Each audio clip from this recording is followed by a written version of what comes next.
Friends, कैसे हैं आप सब। मैं हूँ भी सर, आप देख रहे हैं मेरा YouTube channel nursing lecture and job. Friends, आज एक और गुड न्यूज़ है आप लोगों के लिए। आज से हम लोग इस चैनल के माध्यम से जो 12th वाले बच्चे हैं, ठीक है, 12th जो बायोलॉजी वाले हैं, ठीक है, उनके लिए आज से हमारे इस चैनल के माध्यम से हर एक चैप्टर का चैप्टर वाइज सिलेबस वाइज एक एक चैप्टर को बताया जाएगा, एक एक चैप्टर को डील किया जाएगा।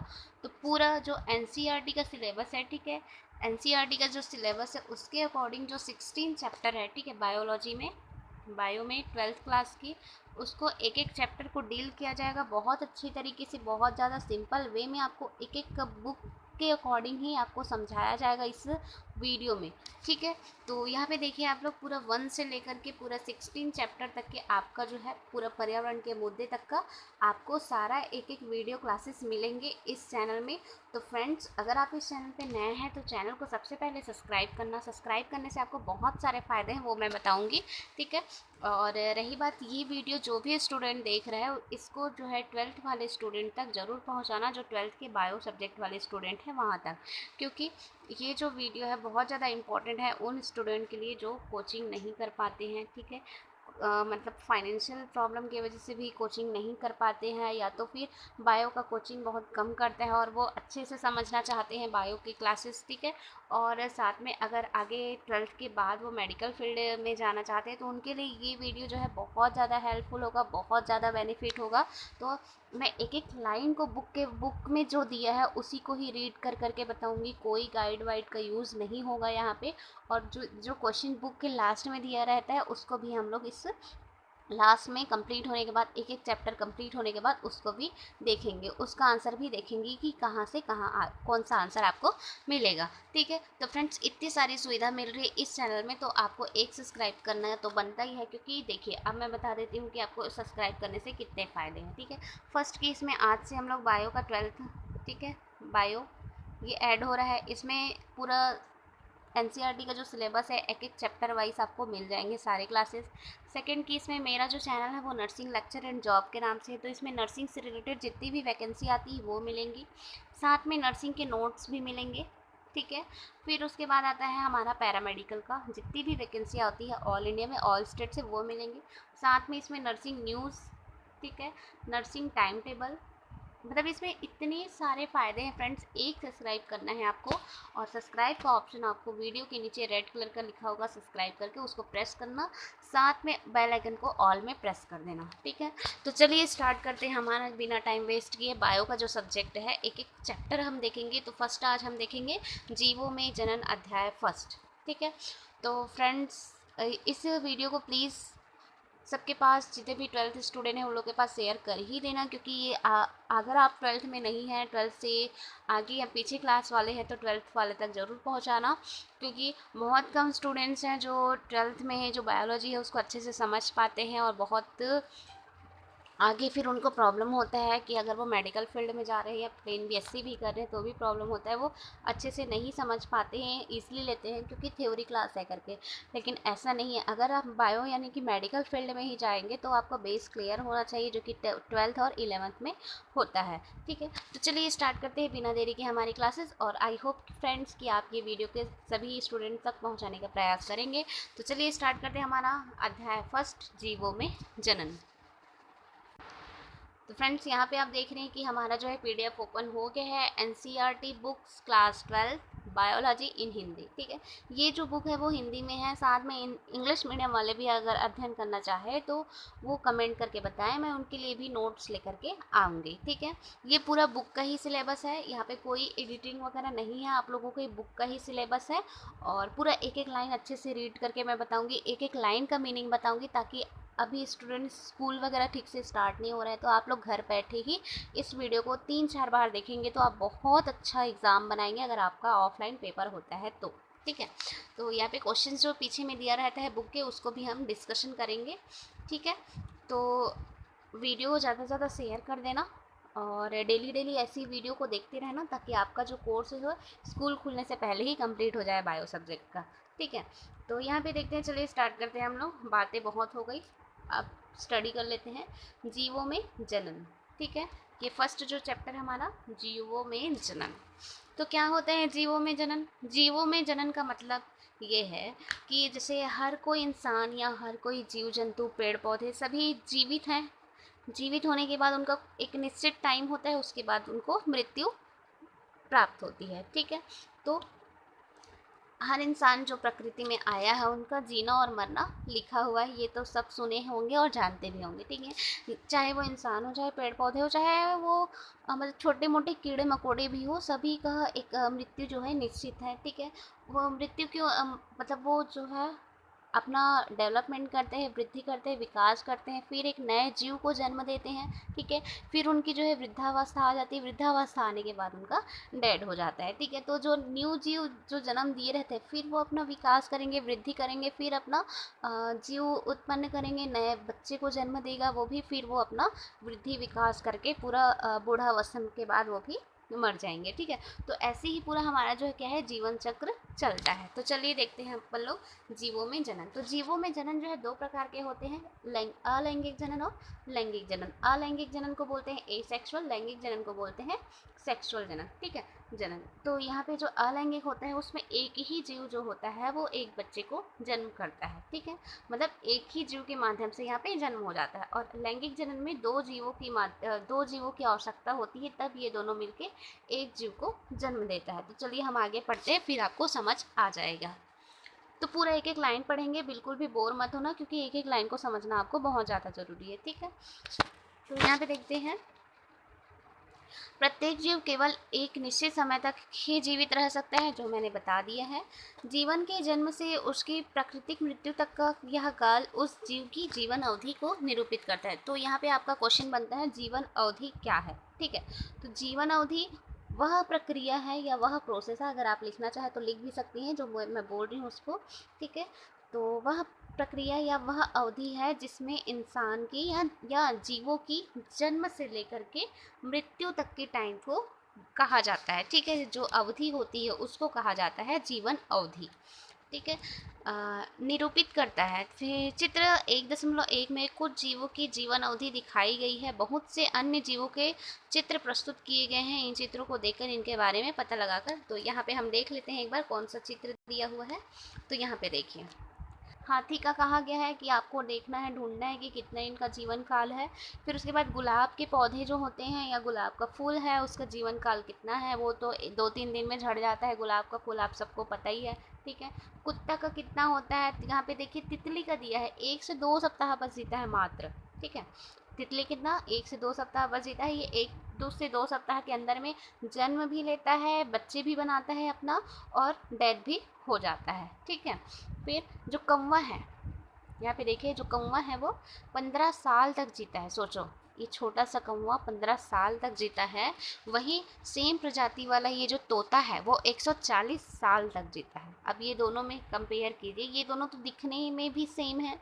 ठीक है, प्रजाति भी सेम है इनकी, लेकिन इनका जीवन काल जो है बहुत ज़्यादा डिफरेंस है। यहाँ पे देखिए कौवा 15 साल बस जीता है और यहाँ पे जो तोता है वो 140 साल तक का जी जाता है। ठीक है, तो मतलब हमको ये पता चलता है कि ये दिखने में ही नहीं, इनके जो गुण हैं, ठीक है, जो आनुवांशिक गुण है उस पर डिपेंड करता है कि ये कितने सालों तक जी सकता है।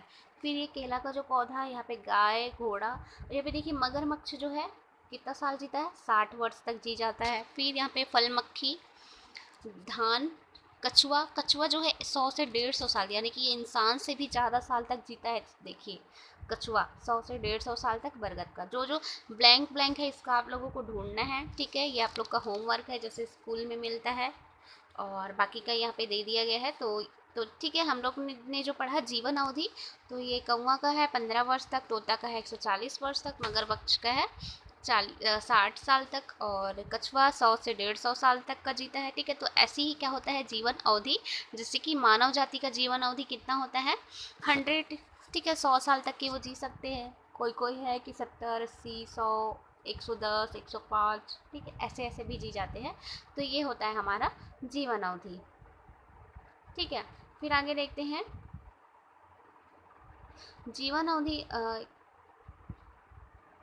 इन दोनों चरम सीमाओं के मध्य अधिकांश जीवित जीवों की जीवन अवधि बनी रहती है। आप शायद इस बात पर ध्यान देंगे कि किसी जीव का जीवन अवधि का आवश्यक रूप से आकार, साइज से संबंध नहीं होता है। मैंने पहले ही बताया था कौवा और तोता का, यानी कि वो साइज, रूप, रंग सब एक जैसे ही होता है, मतलब रंग अलग होता है लेकिन साइज तो एक ही होता है ना, शेप जो है उनका, लेकिन उसका जीवन अवधि अलग अलग है। ठीक है, तो उसमें डिपेंड नहीं करता है किसी भी जीव का जीवन अवधि, वो बता रहा है, बहुत अंतर होता है।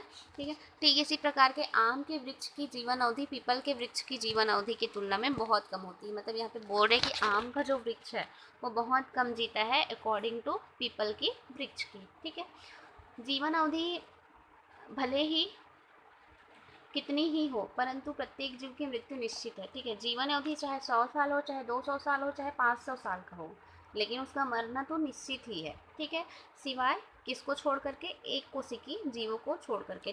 दूसरे शब्दों में यहाँ कह सकते हैं कि एक कोशिकी जीवों को छोड़ करके कोई भी जीव अमर नहीं है। यानी कि पूरे संसार में जितने भी एक कोशिकी वाले, जिसके अंदर एक कोशिका होता है, वो जीव बस जीवित होता है, बाकी सारे जीव का मरना जो है निश्चित है।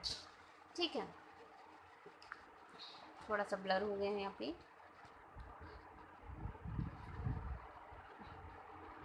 तो यहाँ पे लिखा हुआ है कि एक कोशिकीय जो जीव होता है उसका जो है प्राकृतिक मृत्यु नहीं होती। ठीक है, इस वास्तविक को जानते हुए क्या आपको आश्चर्य नहीं होता है कि हजारों वर्ष से पृथ्वी पर पादपों तथा पशु पक्षियों की विभिन्न स्पीसीज की विशाल संख्या विद्यमान है। ठीक है, मतलब यहाँ पे जो हमारा पृथ्वी है, यहाँ पे बहुत सारे प्रजाति रहते हैं, पेड़ पौधे, पशु पक्षी, इंसान, ठीक है, मानव, तो सभी प्रेजेंट होते हैं और सबका जीवन काल जो है अलग अलग होते हैं। तो चलिए हम देख लेते हैं आगे। तो यहाँ से देखिए, जीवों में जनन। ठीक है, तो जीवों में जनन क्या होता है अगर आपको बोले, तो यहाँ पे देखिए, जीवों में जनन को यहाँ एक जीव विज्ञानी,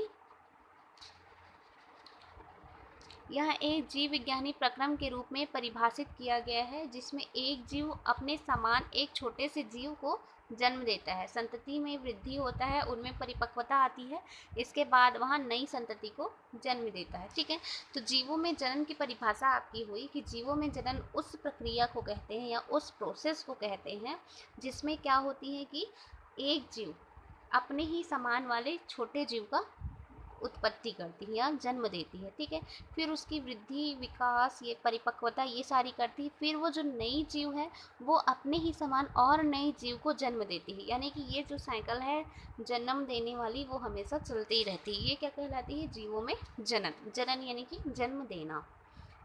ठीक है, इस प्रकार जन्म वृद्धि मृत्यु चक्र चलता ही रहता है, वही क्या कहलाता है, जीवों में जनन। जनन प्रजाति में एक पीढ़ी के बाद दूसरी पीढ़ी में निरंतर बनाए रखती है। तो यही जो है एक पीढ़ी से दूसरी पीढ़ी में चलती आती है। जैसे कि हमारे दादा पूर्वज जो है वो मम्मी पापा को जन्म दिए, मम्मी पापा जो है हमको जन्म दिए, और जो हम जो है हम और नए नए बच्चे को जन्म देंगे, फिर हम बूढ़े हो जाएंगे, हमारी डेथ हो जाएगी, फिर हमारे बच्चे और बढ़ेंगे आगे, मैरिज होगी उनकी, फिर वो और नए बच्चों को जन्म देगी। तो ऐसी पीढ़ी दर पीढ़ी जो है क्या होती है, चलती रहती है। ठीक है, उसी को बोला गया है। फिर ये इससे रिलेटेड हम अध्याय जो 5 है अनुवांशिकता वाले में और अच्छे से डिटेल अध्ययन करेंगे। ठीक है, फिर उसके बाद आता है जो जनन होती है। ठीक है, जीवों में जनन जो है दो प्रकार की होती है, अलैंगिक जनन और लैंगिक जनन। अलैंगिक जनन किसको बोलेंगे अपन लोग, यहाँ पे देखिए, जब संतति की उत्पत्ति केवल एक एकल जनक द्वारा युग्मक निर्माण की भागीदारी के साथ अथवा इसकी अनुपस्थिति में ही, तो वह जनन अलैंगिक कहलाता है। ठीक है, तो यहाँ पे क्या बोला गया है कि जब कोई जीव का जन्म किसी एक ही जनक से होता है, यहाँ पे जैसे हमारे पेरेंट्स में ले लीजिए आप लोग, जनक कौन हुए, जनक, ठीक है, जनक हमारे मम्मी पापा हुए। ठीक है, जैसे माँ हुई, और जो जनन मतलब कि जो उत्पत्ति या फिर बोल सकते हैं हम लोग संतति। ठीक है, संतति ये कौन हुए, हम हुए, यानी कि बच्चे। ठीक है, तो यहाँ पे अलैंगिक जनन वो होता है जिसमें सिर्फ एक ही जनक की आवश्यकता होती, एक ही जनक से यहाँ पे संतति का निर्माण हो जाता है, वो क्या कहलाता है, अलैंगिक जनन। और लैंगिक जनन क्या होता है, इसमें दो जनक की आवश्यकता होती है। जब दो जनक विपरीत लिंग वाले, जैसे माँ और पापा या मेल या फीमेल बोल सकते हैं, जनन प्रक्रिया में भाग लेते हैं तथा नर और मादा युग्मक में युग्मन होता है तो यह लैंगिक जनन कहलाती है। तो यहाँ पे जो ह्यूमन बॉडी है या और बहुत सारे जो जीव जंतु है वो लैंगिक जनन के अंदर आते हैं। ठीक है, तो देखते हैं आगे अलैंगिक जनन क्या होते हैं। अलैंगिक यानी कि एक जनक से एक जीव का निर्माण होना। ठीक है, इस विधि में एकल जीव यानी कि जनन संतति उत्पन्न करने की क्षमता रखता है। इसके परिणाम स्वरूप जो संतति उत्पन्न होती है वह केवल एक दूसरे के समरूप ही नहीं बल्कि अपने जनक के एकदम समान होती है। ठीक है, इसमें क्या बोल रहे हैं कि जो बनते हैं, जो बच्चे बनते हैं यहाँ से जनक से जो संतति बनती है वो क्या होते हैं, अपने जो जनक है उसी के ही समान होते हैं। ठीक है, सेम उसी के ही जैसे होते हैं दिखने में भी, और उनके कार्य और गुण भी सेम होते हैं। ठीक है, यहाँ पे देखिए एकदम समान होती है लिखा हुआ है। क्या यह संतति अनुवांशिक रूप से भी एक समान अथवा भिन्न होती है? आकारिकी तथा अनुवांशिकी रूप से एक समान जीवों में एक के लिए क्लोन शब्द की रचना की गई है। तो यहाँ पे बोला गया है कि अगर उनका अनुवांशिक और आकार सब कुछ सेम हो तो उसको क्या बोलते हैं, क्लोन बोलते हैं। ठीक है, फिर देखते हैं, आइए जीवों के विभिन्न वर्गों के मध्य पाए जाने वाले लैंगिक जनन के विस्तृत रूप को अध्ययन करें। अलैंगिक जनन सामान्य रूप से एकल जीव, पादप तथा जीव, अपेक्षाकृत साधारण जीव आदि में पाया जाता है। प्रजीव तथा एक केंद्रीय जीव प्रोटिस्टा मोनेरा में जनक कोशिका 2 में विभक्त होकर नए जीव को जन्म देती है। चित्र 1.2। अतः इन जीवों में कोशिका विभाजन एक प्रकार से जनन की प्रक्रिया विधि है। बहुत से एकल कोशिकीय जीवों द्विखंड से उत्पन्न होती है जिनमें एक कोशिका 2 भागों में विभक्त हो जाती है। ठीक है, और प्रत्येक भाग एक वयस्क जीव के रूप में तीव्रता पूर्वक वृद्धि कर जाता है, जैसे अमीबा, पैरामीशिया आदि। यहाँ पे नाम देखिएगा, फिर हम लोग ऊपर जो डायग्राम दिया उससे समझेंगे। यीस्ट में यह विभाजन एक समान नहीं होता है तथा छोटी कलिकाएं उत्पन्न हो जाती हैं तथा जो प्रारंभ में तो जनक कोशिका से जुड़ी रहती है और बाद में अलग होकर नए यीस्ट जीवों में परिपक्व हो जाती है। ठीक है, तो जो यीस्ट होता है उसमें जो जैसे ये यीस्ट है ये जन्म दे रहा है, ये अलग होके और अपना जन्म देना स्टार्ट करता है। फिर जो है फंगाई जगत के सदस्य तथा साधारण पादप जैसे शैवाल विशेष अलैंगिक जननी संरचना द्वारा जनन करते हैं। इनमें संरचनाओं में अत्यंत की समस्याएं संरचना अलैंगिक चल बीजाणु जूस्पर्म हैं जो सामान्यतः सूक्ष्मदर्शी चलनशील संरचनाएं होती है। अन्य सामान्य अलैंगिक जनन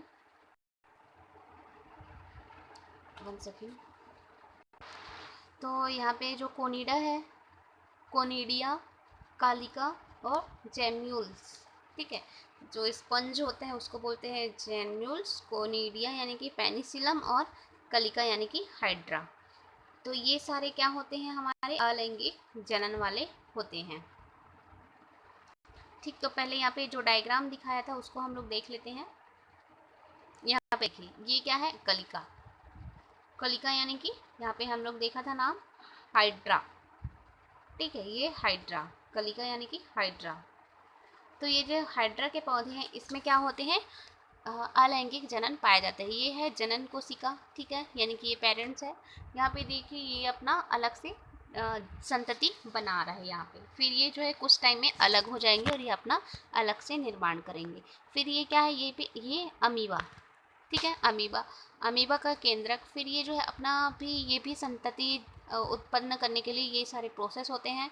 ये इनका जो है केंद्रक जो है 2 भागों में डिवाइड हो जाएगा। 2 भागों में डिवाइड होने के बाद ये अपना अपना अलग से प्रोसेस बनाएगा। प्रोसेस बनाने के बाद ये थोड़ा सा जुड़ा हुआ है लेकिन बाद में ये पूरी तरीके से अलग अलग 2 संतति बनाते हैं। ठीक है, तो ये अमीबा में भी क्या होते हैं, अलैंगिक जनन पाया जाता है, यानी कि ये अकेले ही अपना संतति बनाता है।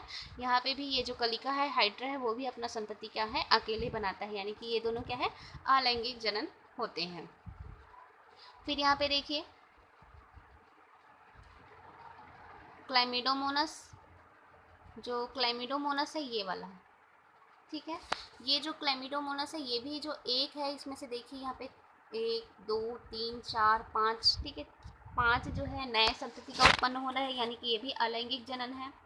फिर यहाँ पे देखिए ये वाला जो है ये भी अलैंगिक जनन का ही उदाहरण है। ये सब जो है अपनी फिर से बनाएंगे फिर उसके बाद, ठीक है। तो ऐसे ऐसे जो है अलैंगिक जनन के उदाहरण हैं। फिर उसके बाद पेनिसिलियम, ये पेनिसिलिन का है। फिर आपका ये वाला जो है हाइड्रा, ठीक है, ये मुख है इसका और ये कलिका है। तो ये हाइड्रा का है, इसमें भी अलैंगिक जनन पाया जाता है। और ये जो है स्पंज है, इसमें भी अलैंगिक जनन पाया जाता है। मतलब इसमें एक ही जनक प्रेजेंट होता है और ये अपने बच्चे को उत्पन्न करते हैं, ठीक है, यानी कि बनाते हैं। फिर उसके बाद देखते हैं हम आगे। तो यहाँ पे पुष्पी वो तो हुआ पुष्पी पादपों में काई का प्रवर्धन, आलू की आँख, अदरक का प्रकंद, अगैव का बुलबुल बुलबी, ब्रायोफिल्म की पर्णकलिकाएं, जल हायसिंथ की भूस्तारिका। तो यहाँ पे एक एक का डायग्राम देखिए। इसको बोलते हैं आलू की आंखें, ठीक है। अंकुरणशील कलिका, यहाँ से जो आलू होता है वो भी एक को एकल जो अलैंगिक जनन वाले हमने पढ़ा है उसी में ही आता है ये। और ये कलिका, ठीक है। तो यहाँ पे आप डायग्राम देख रहे हैं पूरा। फिर आगे देखते हैं कक्षा 11वीं में आपने पादपों के कायिक जनन के बारे में अवश्य ज्ञान प्राप्त किया होगा। आपका क्या विचार है कि कायिक जनन भी एक प्रकार का अलैंगिक जनन है? आप ऐसा क्यों सोचते हैं? क्या क्लोन शब्द कायिक जनन से उत्पन्न संतति के लिए उपयोजक है? ठीक है, तो आपको यहाँ पे देखिए जितने भी यहाँ पे आलू हो गए, अरबी वगैरह जो भी यहाँ पे है, ठीक है, मतलब इसमें जो जनन होता है उसको कायिक जनन बोलते हैं, ठीक है, कायिक जनन बोलते हैं। लेकिन ये किसके अंदर आता है? अलैंगिक जनन के अंदर भी आता है। ये सब आप लोगों ने जो है 11th क्लास में पढ़ा होगा, ठीक है। फिर आगे हम लोग देखते हैं जो हमारा इम्पोर्टेंट है। यहाँ पे हमने अभी अलैंगिक जनन के बारे में देख लिया कि होता क्या है, ठीक है। एक जीव से न्यू संतति का उत्पन्न होता है, ठीक है। और उदाहरण में भी देख लिया, जैसे अमीबा है, हाइड्रा है, ये सारे उसके उदाहरण हो गए। फिर उसके बाद आता है हम लैंगिक जनन। तो लैंगिक जनन क्या होता है वो देखते हैं। लैंगिक जनन के अंतर्गत एक से जीव अथवा अभिमुख विपरीत लिंग वाले भिन्न जीवों द्वारा नर तथा मादा युग्मक का निर्माण शामिल है, ठीक है। तो यहाँ पे क्या बोला गया है कि यहाँ पे एक जो जीव होते हैं उस मतलब लैंगिक जनन के अंतर्गत एक से जीव अथवा अभिमुख यानी कि विपरीत लिंग वाले, मतलब यहाँ की मेल और फीमेल दो जीव होते हैं, उससे क्या होते हैं नए संतान का जन्म होता है। वो क्या किस में आता है? लैंगिक जनन कहलाता है, ठीक है। तो यहाँ पे दिए गए हैं कि लिंग वाले विभिन्न जीवों द्वारा नर तथा मादा युग्मक का निर्माण होता है। जो युग्मक होते हैं जैसे नर और मादा उसको गैमीटो बोलते हैं। और जो शिशु बनाते हैं यानी कि युग्मंज बनाते हैं वो उसको बोलते हैं जाइगोट बोलते हैं, ठीक है। जाइगोट का निर्माण करते हैं जिससे आगे चलकर नए जीव का निर्माण होता है, ठीक है। तो यहाँ पे मेल फीमेल हुई, यहाँ पे मेल हुआ, ये अपना जाइगोट बनाएंगे, ये अपना जाइगोट बनाएंगे, दोनों फ्यूजन होगा, फिर क्या बनेगा? न्यू संतान, ठीक है, जिसको बोलेंगे गैमेट, ठीक है, नए गैमेट बोलेंगे उसको, का निर्माण होगा जिससे आगे चलकर नए जीव का निर्माण होगा। ये क्या कहलाता है? लैंगिक जनन यानी कि सेक्सुअल जनन। जनन यानी कि रिप्रोडक्शन, ठीक है। फिर आगे देखते हैं, यह लैंगिक जनन की तुलना में या अलैंगिक जनन की तुलना में एक विस्तृत, जटिल तथा धीमी प्रक्रिया है। नर तथा मादा युग्मों के कोई युग्मन से जो लैंगिक जनन संपन्न होता है उसके परिणाम स्वरूप तो संतति उत्पन्न होती है, वह अपने जनकों अथवा आपस में भी समरूप नहीं होते हैं, ठीक है। पादप जंतु अथवा फंजाई जैसे वैविध्यपूर्ण जीवों के अध्ययन से पता चलता है कि यद्यपि यह बाह्य कोशिकीय आंतरिक संरचना और शरीर क्रिया विज्ञान में एक दूसरे से अलग है, परंतु जब यह अलैंगिक प्रजनन के लिए एक दूसरे के निकट आते हैं तब वह एक जैसे पैटर्न का अपनाते हैं। यह एक आश्चर्य की बात है। आइए सबसे पहले उन सामान्य विशिष्टताओं पर चर्चा करें जो इन विविधि जीवों में सामान्य है, ठीक है। तो क्या क्या सामान्य है उसको पहले देख लेते हैं इसमें।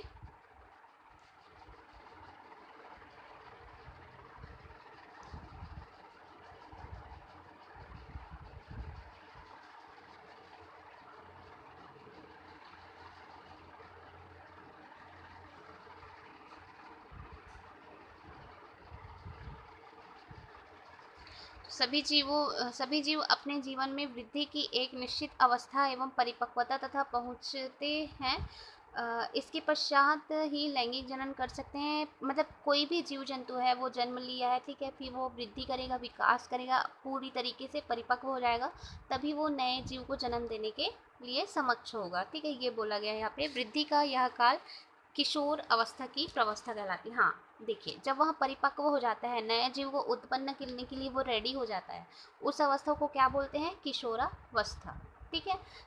किशोरावस्था की प्रवस्था कहलाती है। पादपों में यह कायिक प्रवस्था कहलाती है। और ये जो है इंसान में होता है या मानव जीव में हो रहा है तब इसको किशोरावस्था बोलेंगे, और पेड़ पौधों में हो रहा है तब उसको बोलेंगे कायिक प्रवस्था। यानी कि किसको बोलते हैं किशोरावस्था? जब वहाँ मतलब जैसे कि छोटा बच्चा है, वो पढ़ लिख के अच्छा बड़ा हो गया, 20-25 साल का हो गया, तब वो भी मतलब कैपेबल होता है, वो भी सक्षम होता है कि वो भी अपने जैसी समान प्रजाति का डेवलप कर सके, यानी कि उत्पन्न कर सके, ठीक है। उसको बोलते हैं किशोरावस्था। और पेड़ पौधे में ऐसी होता है, उसको बोलते हैं कायिक अवस्था, ठीक है। फिर किशोरावस्था कायिक प्रवस्था की समाप्ति ही जनन प्रवस्था का आरंभ है, ठीक है।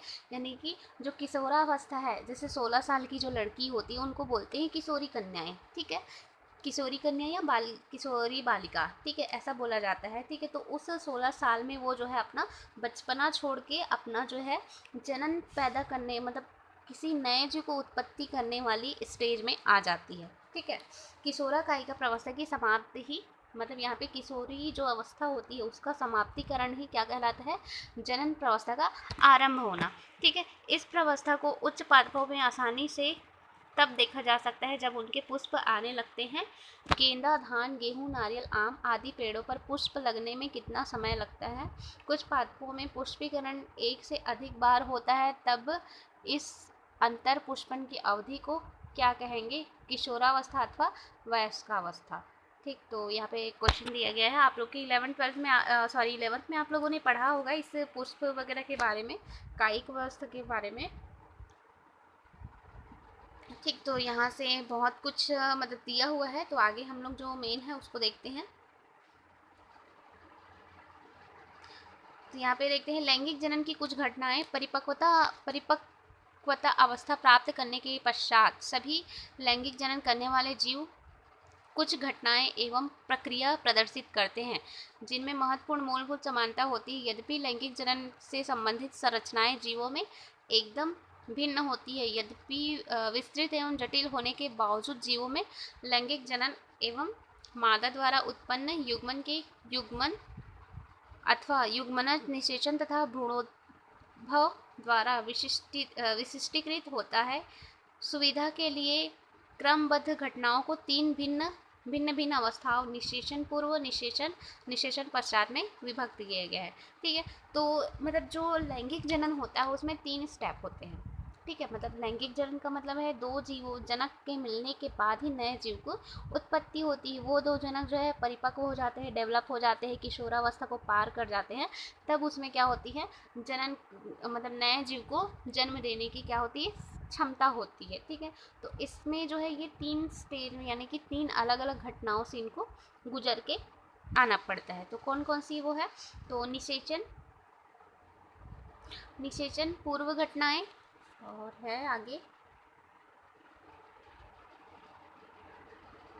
तो फ्रेंड्स, यहाँ पे हम लोगों ने बहुत सारे पढ़ लिए हैं, मतलब दो चीज़ हमने पढ़ा है कि जनन क्या होती हैं, और जनक लैंगिक जनन और अलैंगिक जनन क्या होते हैं, ठीक है।